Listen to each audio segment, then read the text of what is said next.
बिहार में इसी साल बिहार विधानसभा का चुनाव होना है। इसको लेकर बिहार के तमाम राजनीतिक दल अब चुनावी मोड में आ गए हैं और माना यह जा रहा है कि समय रहते बिहार में चुनाव करा लिया जाएगा।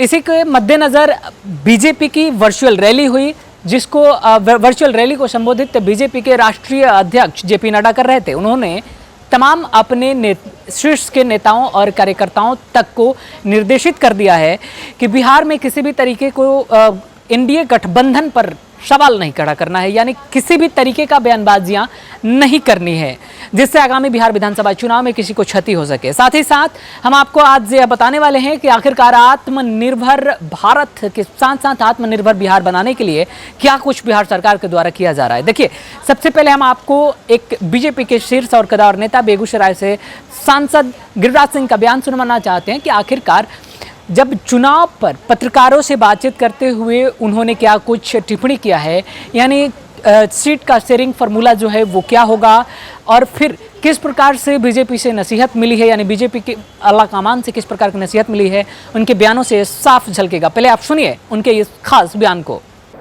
ये मैं नहीं जानता कि क्या पैटर्न होगा। ये जो राज्य के नेता हैं, देश के नेता हैं, मैं तो एक कार्यकर्ता हूँ, जो पार्टी का निर्णय होगा वो कर। बराबरी का फॉर्मूला था लोकसभा चुनाव में। भाई का क्या कह रहा हूँ, मैं नेता नहीं हूँ इस पार्टी का, मैं एक कार्यकर्ता हूँ। जो पार्टी तय करेगी उसके बाद में बताऊँ।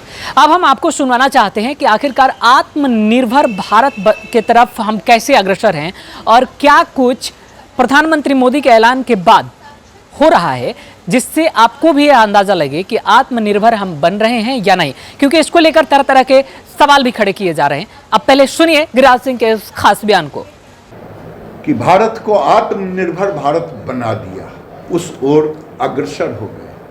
अब पहली बार हम ताइवान को बरमोश हम एक्सपोर्ट करने जा रहे हैं। आज तक तो डिफेंस के सारे चीज हम इंपोर्ट करते रहे, और प्रधानमंत्री रक्षा मंत्री ने कहा कि 100 आइटम को हम इंपोर्ट नहीं करेंगे। अब हम आत्मनिर्भर भारत में एक्सपोर्ट कर रहे हैं।